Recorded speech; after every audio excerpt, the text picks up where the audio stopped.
Well, Councilor Bey, thanks for coming in, man. I appreciate you having me, man. Good to see you. Yeah, you too. Yeah. I was thinking back, the first time I met you was, and really the only time that we've like officially met, besides, seeing each other on the street or something, was when I was working at Cafe Kubal and you were doing you did the podcast there. Yeah. With Matt. And I used to do the research for the guests that were coming in and get some questions down. And from the time that I was at Cafe Kubal, I was always really impressed by, it just seems like every decision you make is calculated.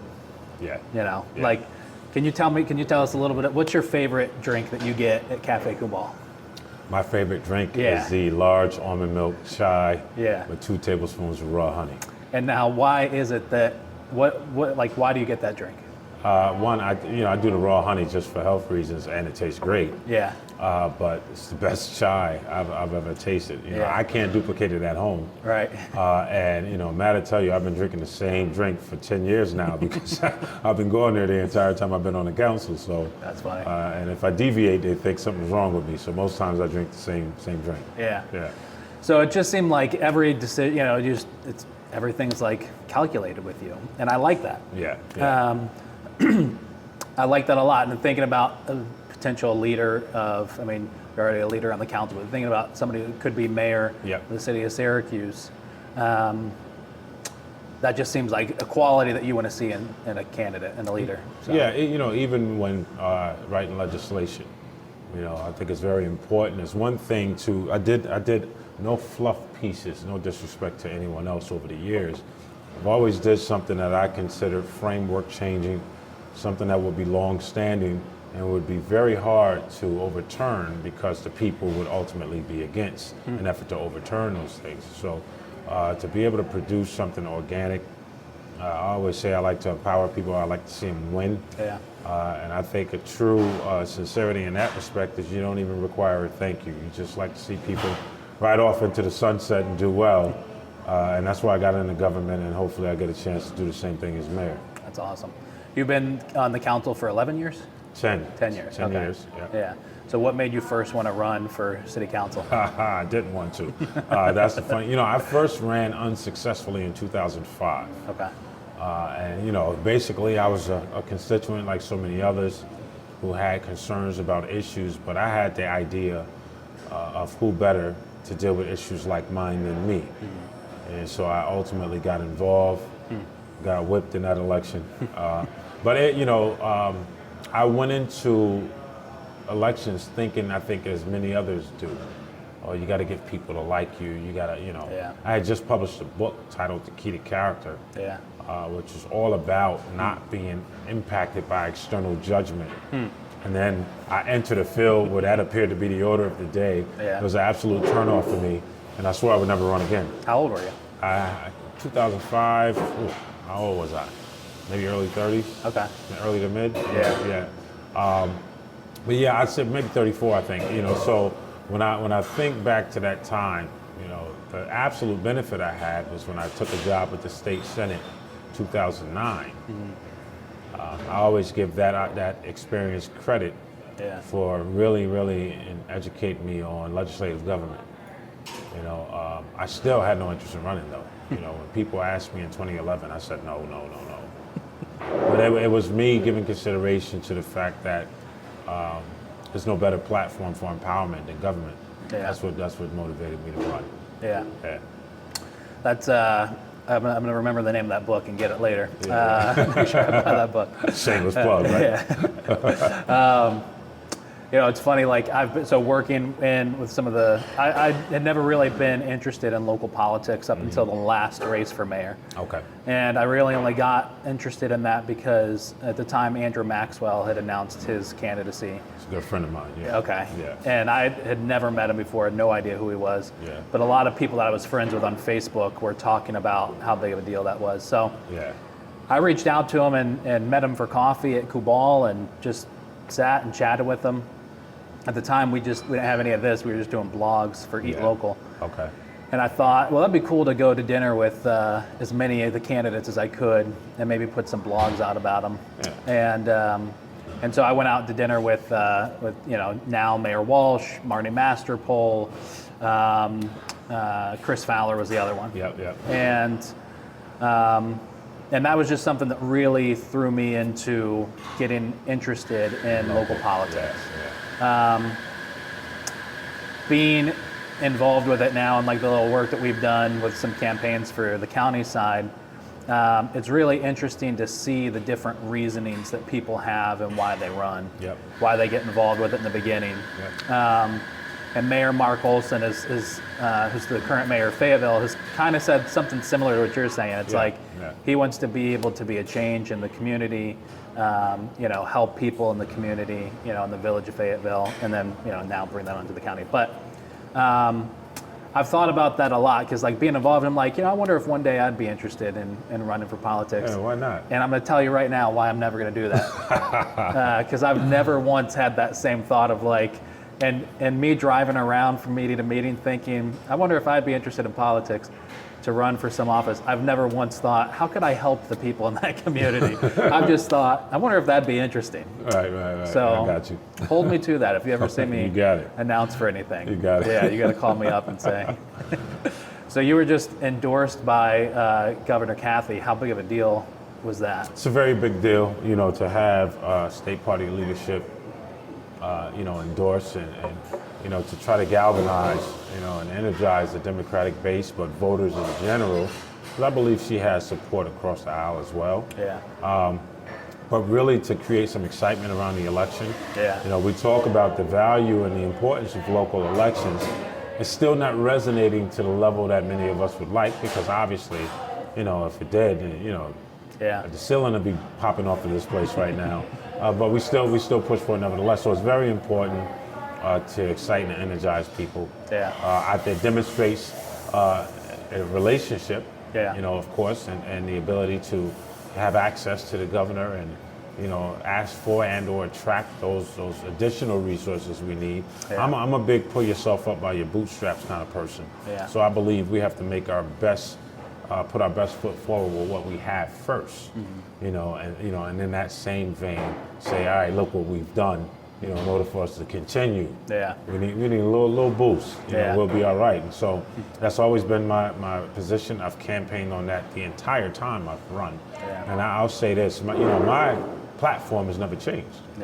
It's been the same since I first run for office. Empowering families, stabilizing homes, unemployment reduction. It hasn't changed because we haven't succeeded. I don't get how platforms change from one campaign to the next, but mine has been consistent until we get something moving. That won't change for me. You think those are issues that we're ever going to solve, or are we just going to get them like a little bit better than what they were when we started, or is it something that we can really accomplish? We'll get it increasingly better if it's our intent to do so. Right?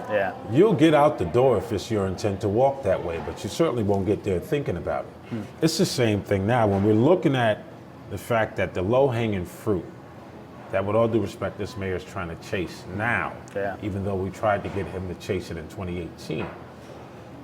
Unemployment reduction is not a hard thing to do, especially considering entry-level employment requires no skill and they're paying a livable wage. You can really launch people who are unemployed and chronically unemployed and put a dent in unemployment. At the same time, stabilize their family and improve our tax-based performance. That's good government, right? When I get up in the morning, or the average person gets up in the morning, their family is who they see first. Their house is what they see first.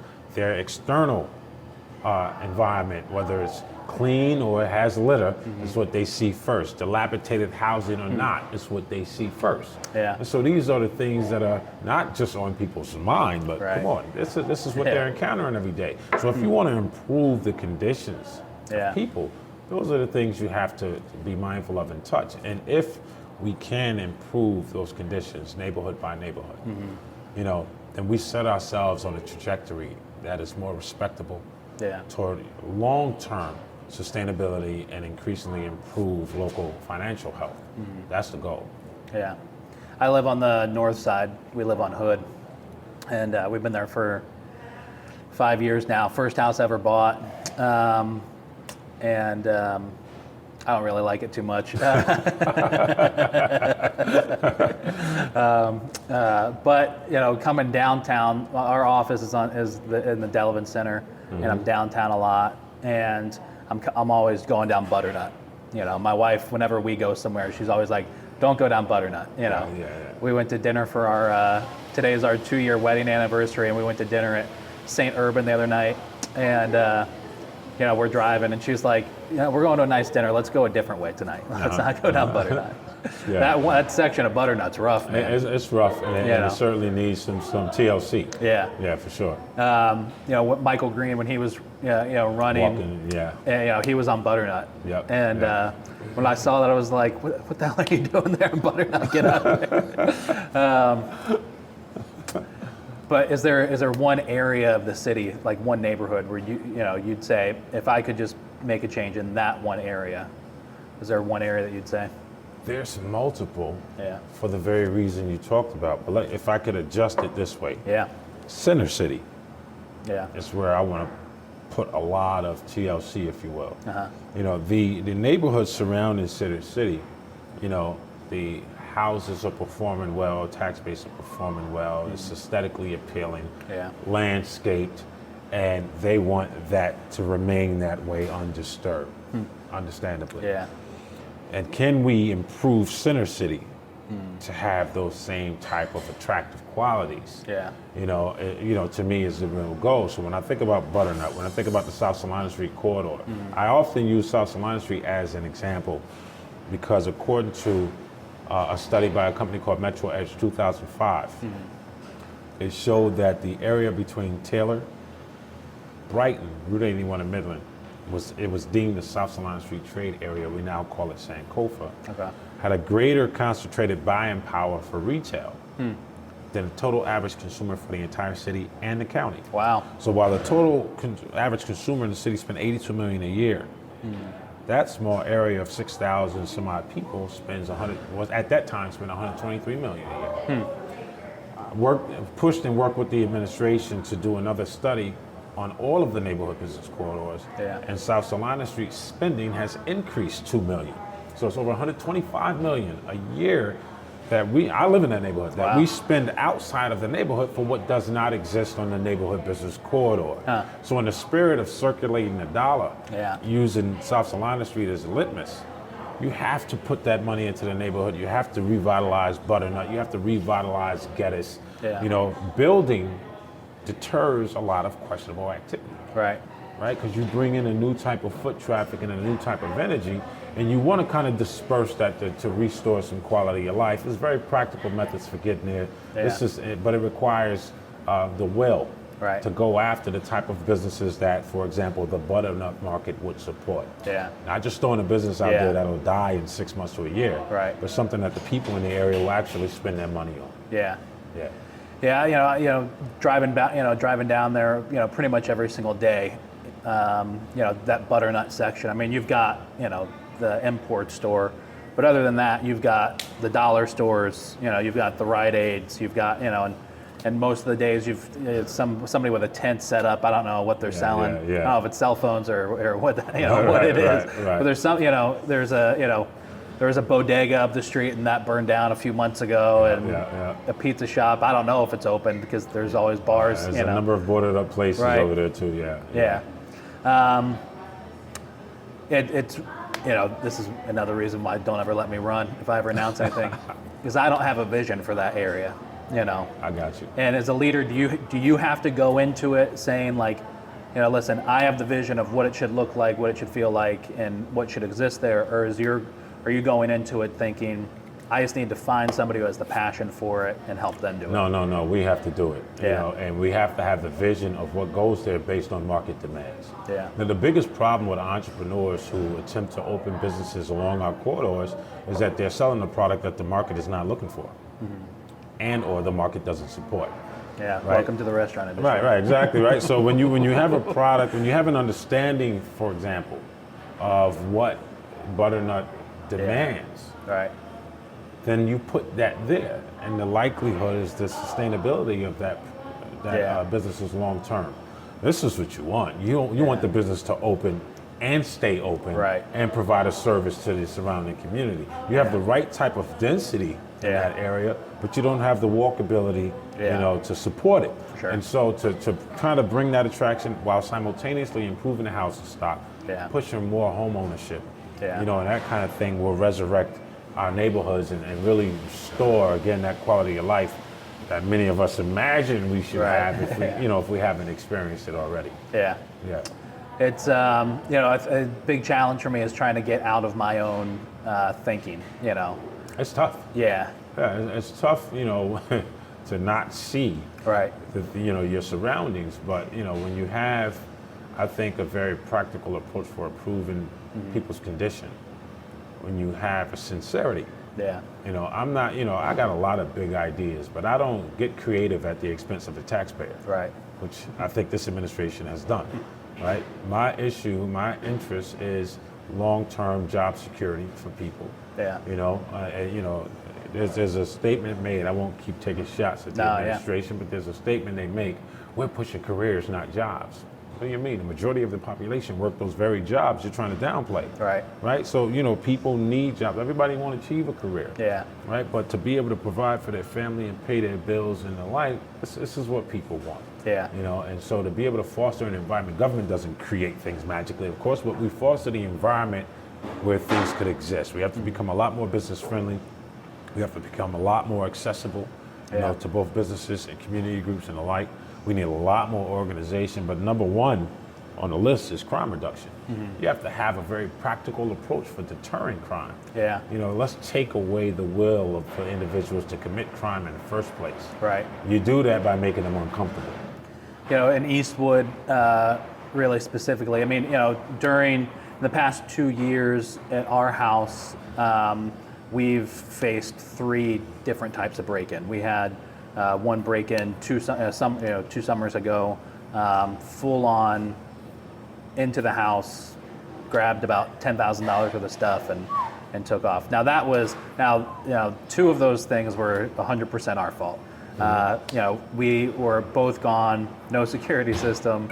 Our dog was with my in-laws, so the dog couldn't deter him, and the living room window was open. So and both cars.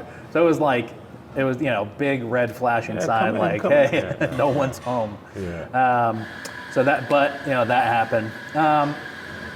And at the time that happened, this was 2 years ago. So at the time that it happened, I was out on Skinny Atlas visiting friends. So I'm 30 minutes away, and my wife was at the grocery store, and she comes home and I get a phone call. Hey, were you at the house? Because everything's dumped out upstairs. Like, were you? She's thinking I was in a hurry looking for something. Wow. And I'm like, go get in your car, and I'm on the phone with 911. And luckily then, police showed up relatively quickly. We have a friend who's a parole officer, and she showed up, I think, a little bit before the police did to the scene. Hey. But the police showed up relatively quickly. Yeah. They, sat with my wife, talked to me. Everything was cool. Nothing ever came of it, unfortunately. That's why I have homeowners insurance. But then that next, actually a month later, we had an issue with some neighborhood kids trying to break into the front porch during the day. And calling the police then, it took about an hour for somebody to show up. Same house, same, I know they don't have a record, a computer system that's saying, but, and then a few months after that, we had a car break-in, stole a bunch of change and some stuff like that. Well, it's the proverbial, they return to the scene. Right. If they succeeded once, why would they not think they could succeed again? Yeah. It's unfortunate because that's a complaint you hear a lot about response time. Yeah. This structured priority list leaves a lot of people hanging for hours, if not for a day. Right. So we have to do a lot more to be responsive in that respect. But again, there's many ways to deter that. Yeah. If you got police officers walking the beat, and I have some additional ideas too that include like volunteer neighborhood patrol. Yeah. Nobody wants to come where nosy people are walking around the street. Right. With walkie-talkies. I love seeing the downtown committee's security team walking down the street. Retired officers. Is that what it is? Yeah. Yeah. And, we're considering that as well. We obviously going to have to negotiate with the union a bit, but Yeah. where we have shortfalls right now and where we may not be able to, put classes on, we may be able to bring in retired officers at just each about $40,000 cheaper Yeah. than a current officer. So Yeah. it saves a lot of money, and it's a nice filler in the meantime while we're waiting for Right. more classes to be put on. Yeah. But we can't wait. You hear the administration talk about we don't have enough. Yeah, that's not solving our issue. While you're here talking, somebody's shooting on the other side of town. Yeah. But we have to be able to get police out in the street. We have to build that presence as Yeah. a deterrent. Many officers believe, and I've talked with a lot of retired officers and chiefs, Yeah. that this is a model that'll work, especially since some of them used it before. So I'm looking forward to having that opportunity should I win on the second. So how do you attract those, I know talking about retired officers, but so many officers are leaving the city and going to, sheriff's department or, graduating even to, whatever, because there are better opportunities. Well, I'll say what I said before with all due respect, this is not a jobs program. Yeah. The county has an annual budget of about $1.24 billion. That's crazy. Our budget is $250 million. You're not going to get more money, Right. Not without hurting our taxpayers. So this has to be a job about passion and interest, right? I'm running Yeah. for office not because I've been a counselor for 10 years, and it certainly wasn't for the pay, right? It's because I have an interest in seeing our city do well.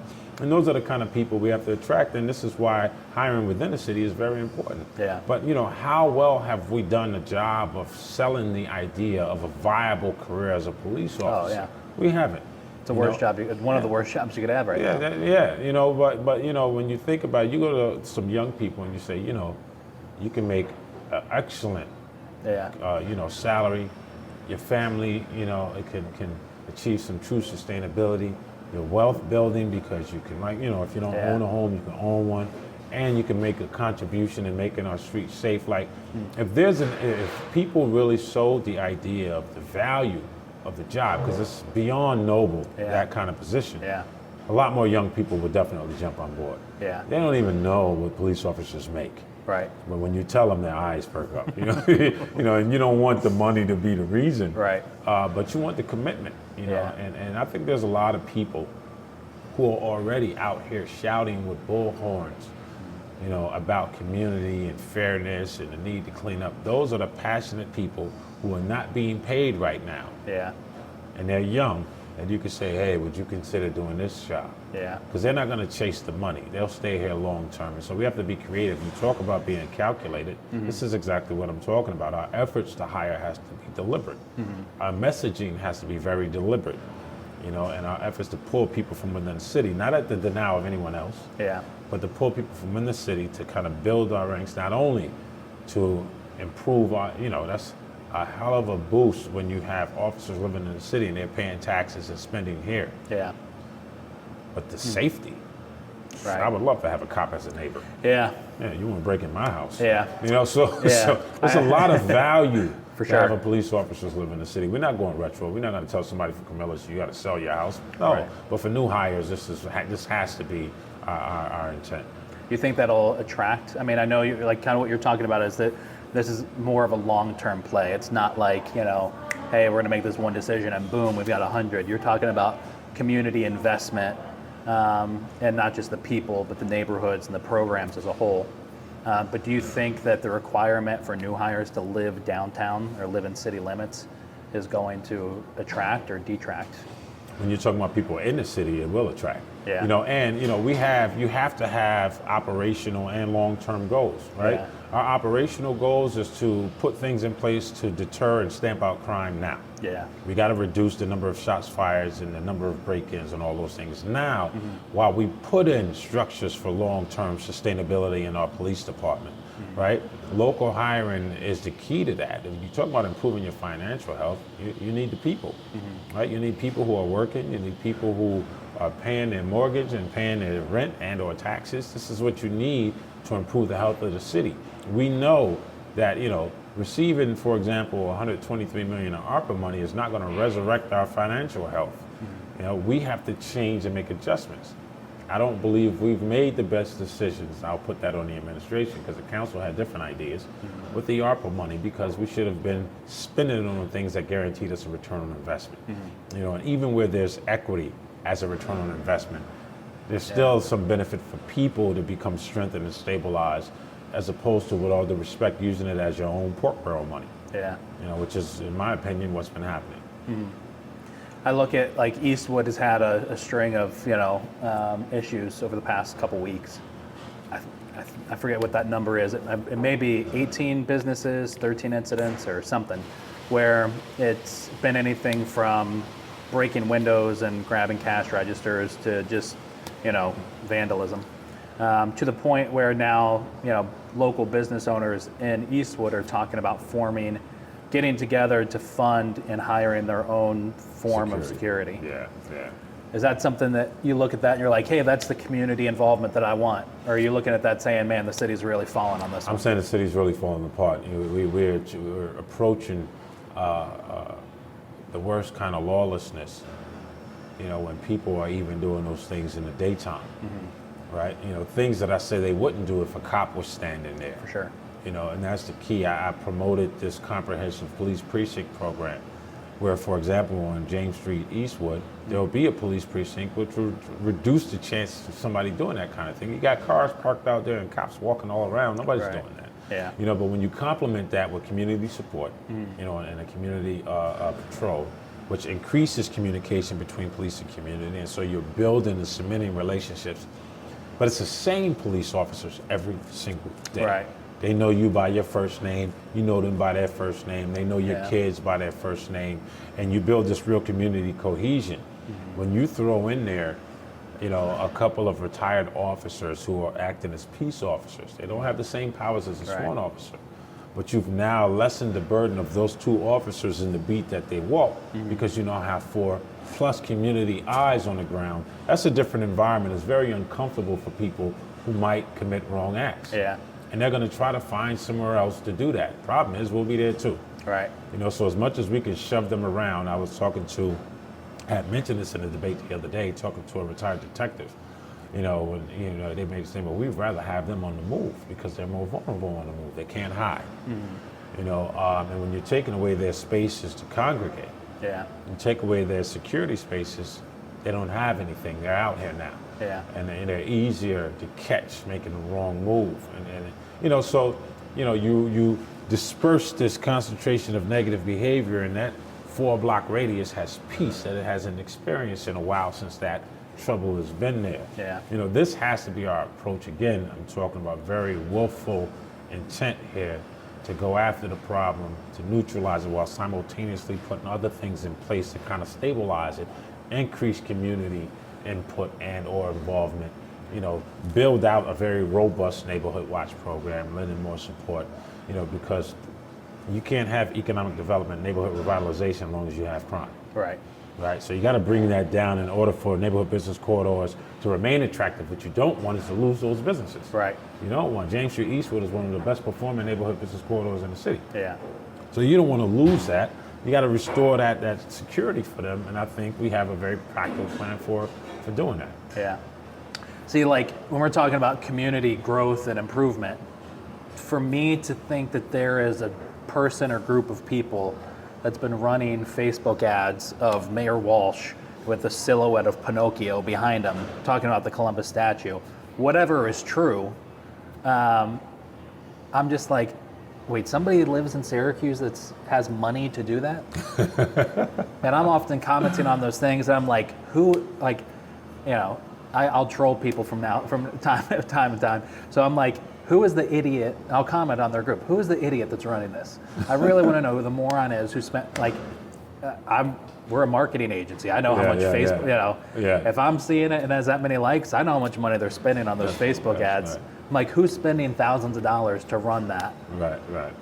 Whether you agree with what he's, his proposal, whatever, that's another, why that, So I'm trying. I know those votes aren't going to Mayor Walsh. I don't know where they're going though. Right.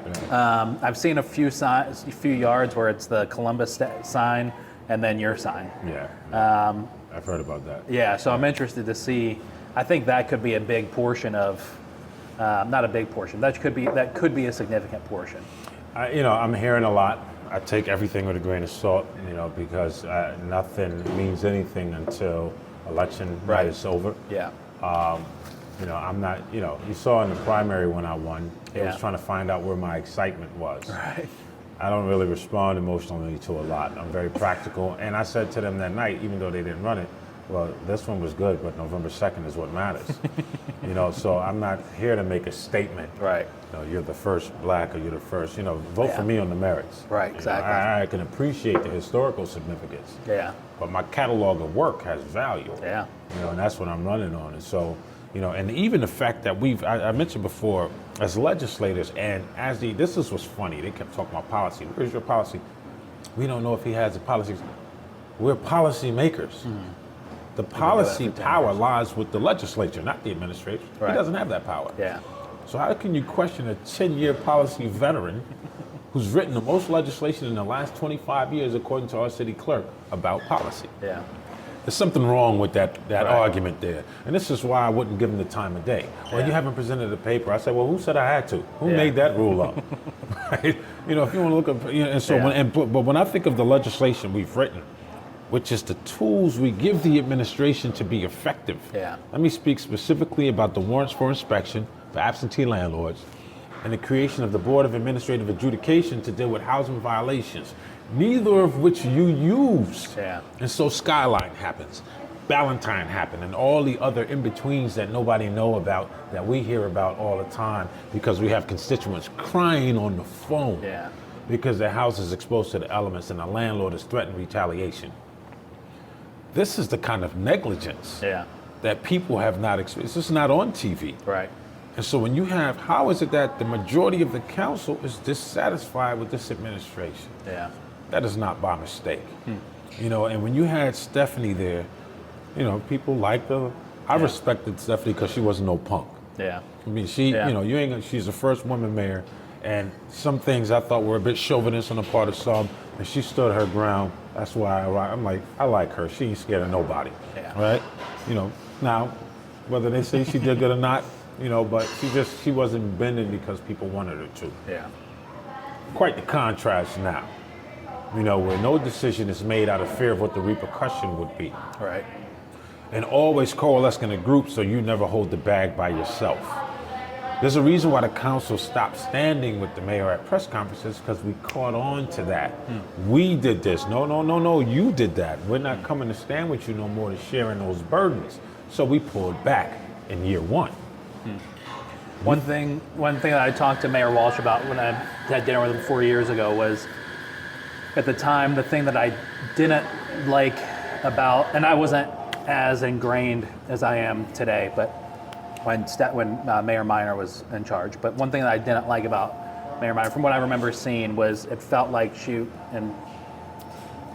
I am, doing the same thing I just criticized the Columbus statue people for. But,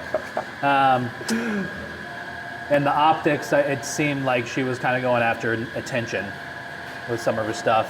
And I remember I didn't like that as a city resident. And so I mentioned that to Mayor Walsh, like, I asked him, are you running today for, Mayor of Syracuse, so that way, it's your platform to get to whatever down the road. Right. And, his response, which I loved, was, listen, it's not. As the mayor of Syracuse, as any mayor, my job is to make sure trash is picked up, police are on the streets, fires show up on time.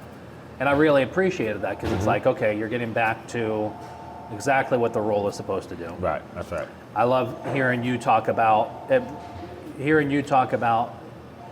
your vision for Syracuse, community growth, making these long-term investments in the community, getting people that are making long-term investments, and people that have skin in the game. Yep. Reminds me of when I first started, first moved back to Syracuse 6 years ago, and Believe in Syracuse was in its heyday. Yeah. People were, and not just, there's plenty of others, but people were passionate about Syracuse, passionate about getting people to stay in Syracuse, come back to Syracuse, graduates from, to not leave and run off to other parts of the country. There was a passion for the city that I don't know that I really feel right now. No, it's not. And I want to if I can go back to something Yeah. you mentioned before, you talked about that there's, in terms of race, there's no real contention. Yeah. And I'm gonna tell you, and you use, the previous race as an example. It's tough to have contention with somebody you don't dislike. Yeah. Right? One of the things I mentioned off camera, and both, Mayor Walsh and candidate Berman agreed. I said, you wish people would know that we are not enemies. Yeah. Because it can look that way sometimes. But the one thing that hasn't happened, which I can appreciate, I'm never going to attack them personally as people. Yeah. I'll talk about their performance or lack of performance, just on their work. But I'll never punch him or mention his family. I'm never going to do that. It's disrespectful. And even though they mentioned my family in the newspaper, I don't think it's been reciprocated, but I just won't do that. Right.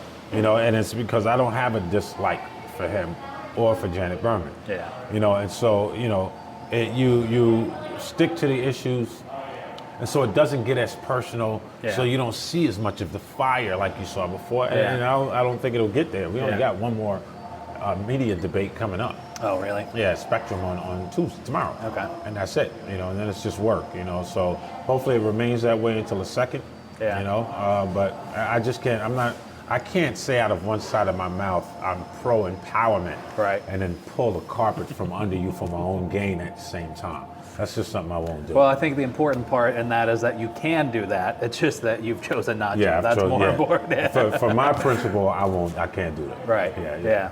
I don't want to, if you're the candidate that I'm running against, I don't want the job that bad that I hurt on your family. Yeah. Yeah, I'm just not going to do that, man. I mean, I can't, being involved in the tiny way that I am now with local politics, the tension the person that I'm working with, the candidate that's running against them is that way, constantly attacking. And And the tension I feel when I'm there taking pictures of, the person I'm working for, I'm like, so I couldn't imagine being the candidate that's attacking somebody. And at the end of the day, you want to be able to see them at, I used to work in sales, and I used to tell people all the time, I have to be able to see the customer at Wegmans and not have to act like I'm looking at a can of beans to avoid them. Well, let me make it even more personal. My kids and Ben Walsh kids attend the same school. Oh, really? And our daughters FaceTime. Oh, wow. Yeah, I can't do that, right? So, I believe his daughter is going to be at my daughter's birthday party on November 16th, the weekend of the 16th. So I can't you understand? Yeah. Like there's a certain amount of responsibility, in terms of what you could potentially do in terms of creating injury for his family. I can't do that. Yeah. So if we're not arguing about the work, there's nothing to talk about. Yeah. Yeah. That's wild. So interesting discussion between the daughters, I'm sure. Oh, yeah. How are they young? Yeah, they're probably both 10 and 11. Okay. My daughter's 10. I'm assuming that his daughter's That's old enough to know what's going on. Yeah. Well, I think they probably talk about it. Oh, really? Yeah. That's wild. All right, so you're elected. All right. Yep. Khalid Bey, Mayor of the city of Syracuse, and day one, you can snap your fingers, change one thing. You don't have to worry about votes in the council or anything like that. You can change one thing. What is it?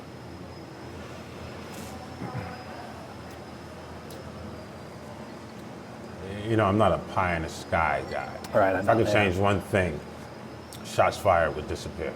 Yeah. Yeah. A 22 bullet can travel 1.5 miles uninhibited. That's a 22. Imagine they're not shooting 22s out there. I remember I asked a retired detective, what's the chances that some of the unsolved porch murders is a result of a long traveling bullet? And maybe that's why you haven't found anybody. I have a bullet hole in the front of my house that I acquired last year. And I was standing with a Councilor Allen, who's coming here for lunch at 11, and a county legislator, and she was standing there in my driveway like, hey, is that a bullet hole in your house? I thought it was a bug. But I go look, and certainly it was a bullet hole. Wow. And I went and checked the other side. Fortunately, it only made a small dent before it ricocheted, so I called the cops. And they said the same thing I said. This thing came from far away. Wow. Because it stopped here. Huh. But how did it get through all of the Yeah. trees and the buildings, That's a frightening idea that even, and this is what I mean about the danger, you can simply be walking Yeah. and you can get picked off by something that came from blocks away. Yeah. You know, if I could snap a finger to change anything, that would stop in the next second. Yeah. Yeah. There's a story I've seen shared a bunch on social over the past couple of days, and I think it's Lafayette, Louisiana. School district. Oh, I saw that. Yeah. Group of dads who. I shared that with the superintendent. Oh, really? So I texted the superintendent and say, hey, we appear to have gotten Henniger under control, but, Yeah. there's been issues in other schools too. Yeah. And even outside the city, I said, we need to consider this approach. Because it's true. Right. If I show, my son's not going to do that. He knows better because then he's got to see me, right? Yeah. But most kids are like that. Yeah. This idea that parents are afraid of kids is less true than it is true. Yeah. Certainly, with all Right. due respect, in my community. Yeah. And if the fathers show up to the schools, you better believe those sons are going to sit down and do their schoolwork. Oh, yeah. So that, I saw that, I thought it was genius. Yeah. And I sent it to him and he said, they're going to share it and figure out if they can do it. Great idea, man. Yeah. Great idea. I think that, in my community of, because believe it or not, this is a community, food Instagrammers, restaurant promoters. That's right. This is the world we live in. Yeah. I've felt really, at the end of the day, I'm kind of a jerk. And so when I see, we've been doing this for 5 years now, and just September 1st went out, and now this is my full-time gig, right? Right. And, but over those 5 years, I've seen, 50 people start an Instagram account, Upstate this, Syracuse food, whatever it is. Yeah. And a number of them, especially in the beginning, they're running out trying to make, which they should, right? It's, free market. Everybody should be following their dreams and making money as best they can. But they're all hitting up restaurants, free this, pay me for that, all that kind of stuff. Gotcha. There's only like 2 or 3 of them, of us, that have stuck around for longer than a year. Right. Yeah. I started Eat Local because we met a restaurant owner who, kind of like the typical story of friend said she made the best, whatever, insert there. You got to start your own restaurant, you'd kill it, you'd make so much money. So she quit her branch manager job at a bank, mortgaged her house, knew how to make the best X, did a really good job with it, but that's where her experience and understanding for restaurant industry start and stopped. And so she got a restaurant in a terrible location, had a terrible name, terrible logo, bad menu, didn't know how to buy food. The whole nine, and a year later was closed up and out of business. And by the time I met with her, she had just spent her last $1,000 on advertising that never would have worked, and it didn't. And so, that was like the reasoning in starting Eat Local in the first place. Was I grew up in the restaurant industry with my parents, and so I was like, when I met her, I was like, well, maybe I could start something where one day I could make a post or put out a video or a pic or whatever. I could get 100 people to show up at a restaurant if I told them to go, and make a difference in that. And absolutely. And so I'm thrilled that we're doing that. And there's still a couple that are, there's the Syracuse Eating Club, and she's doing a great job, and CNY Fry Guy and Coast to Coast, and they're doing a great job. They've been doing it for a while. They make a post that helps a local business. It's great. Nice. But a lot of them end after a few months or a year. Yeah. And me having that mindset of it, it takes time. Like, I know I'm talking about posting about restaurants and what a luxury on Instagram, but it takes time to invest in a community that you want to make a change in. That's right. And what I get from all of this and talking to you is that that's going to be the focus of what maybe is your time as mayor, is developing those long-term investments and strengthening that in our community. If I can succeed, and I believe we can, when it's your intent, I think you can move fairly rapidly, not in any way that is destructive, fairly rapidly.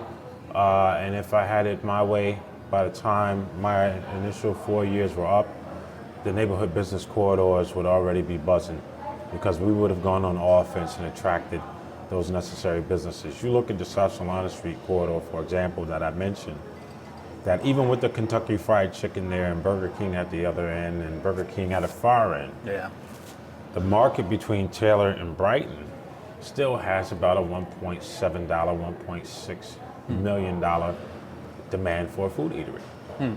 It's not being served. Yeah. You know, I mean, think about me. I don't eat Kentucky Fried Chicken. I'm a vegetarian, right? You know, so the fact that somebody locally has a potential opportunity to open a spot there, where the demand for food exists, but the food is not being provided, you could change the entire trajectory of a family. You know, with that kind of opportunity. I had mentioned before, you know, when we were asked questions about what do you do to support small business? Well, first, help you understand what the market would support so you don't fail. And second, we're here in Strong Hearts. Right, that's right. Hey, you know, and you know, I mentioned two local things, right? My two favorite places here and Cafe Cabal. You know, I like, you know, I don't have to have a part of Matt's dollar or a part of their dollar to enjoy their successes. You know, and I think this is kind of the mindset of many. This is where we want to go. It's where you are. I think your show is excellent, by the way. Thank you. But even, you know, if we succeed in this election, I would love for you guys to kind of follow, you know, what's going to be my effort to attract that food eatery on the Salina Street corridor that I think will eventually do very well. Well, I will say this, and just because I know we got about 8 minutes, and so there's one thing that I'm gonna plan on bringing up tomorrow night with Mayor Walsh, and I want to ask you about, and that is the construction in downtown Syracuse. I mean, besides just being the, you know, like the privileged dude that's driving around that's 5 minutes late for my meeting, you know, and you know, whatever, complaining about it on Facebook, which one of my favorite lines in any song is, oh shoot, what's the name of the song? Chance the Rapper and Daniel Caesar performed it on, I listened to it like maybe twice a week on late night, and with Third Story singing backup. But anyways, you know, he was talking about like, send my tweet, you know, fold my arms, I'm done, right? and that's kind of how I feel talking about you. I feel convicted about a lot of my complaints over the last 2 years. But the construction downtown has been a nightmare over the past few months. And aside from me being a few minutes late to my meeting, we have restaurants like the Brinewell Eatery that just closed up shop. Yeah, I just saw the owner the other day. And, you know, Devin's a great guy, you know, one business, you know, nobody else doing that, what he's doing. Jefferson, you know, arguably not a great location. There's been so many restaurants in that location, you know. And you'd think it would be good, you know, because you've got, you know, the courthouse and everything there, and you've got common space and all these businesses in that little area. You'd think you'd get a lot of attraction, but it just didn't. And the sad part is, if he was 2 blocks over towards Armory, he probably would have done a lot better. But he says in his interview with the Post-Standard that the thing that was the nail in the coffin was the construction. Even his last day open for business, the road was shut down and vehicles couldn't get down to him. So my thinking is this, my thought is this, is what was done from the city's standpoint to reach out to businesses before construction to say, hey, listen, this week, this road's gonna be shut down. I'm sure there was some sort of notice, but a plan in place to help them maneuver around that. And how much larger of an impact is I-81 construction going to have on these businesses, and what can the mayor or the city of Syracuse do to help these businesses? So I'll say first, 100% of that responsibility falls on the administration. You know, I made a statement in a debate before, and he'll argue against this tomorrow, that this was a political ploy. Most of that downtown construction was likely approved when Stephanie was still in office. You know, it takes that long to get to it. But to pause and not do it in 18, 19, and to save it, let's consider the fact that even while we were quarantined during COVID, construction season did not stop. Why not, while we're all locked away and there's no traffic, do this kind of construction? He's going to argue that it wasn't a political ploy to demonstrate work, but I beg to differ. And so you've ultimately landlocked everybody. And nobody can do any work. Everything is disturbed down there, and you did it all at once. You know, naturally, the process should have been more coordinated, where if you do shut down a street or two, that you create alternative routes for businesses. This is key to ensure, like, you know, when Walton Street was closed down temporarily, me and Councilor Allen was walking through there, and I called the mayor right from there. I said, you know, imagine if this was called the Quad. And maybe you talk to the businesses about the idea of permanently taking that way. It increases the attractiveness, and people may be attracted there. But the key is to know, for example, at Design Warehouse, that their traffic is disturbed. So how do you ensure that their traffic flow remains the same if they agree to do this kind of change? And so that kind of communication is what's required to determine if your idea can work or not first. You know, if they like it, if they don't like it, then you got to do something else. Right. But if it can work, and if the businesses support it, you know, right, we have just as many corporate citizens as we have natural, right? And if they can support it, then we make the adjustments according to the dialogue we have with them to ensure that their traffic patterns are not disturbed. Traffic is the bloodline of any economy. Yeah. When it's congested or disturbed, people lose business. Yeah. You know, and this administration should have known that. And instead of turning it into a political football, you know, he'll still say, you know, you can't go anywhere downtown and not see that we're working. Yeah, you're working, but everybody else is losing. So it was really just a bad decision. Nice, with all due respect, publicity stunt, but it backfired. Yeah. Yeah. Well, Councilor, thank you so much. I really can't say how much I appreciate you taking the time to do this. Absolutely. And my wife wanted me to ask you this question. Okay.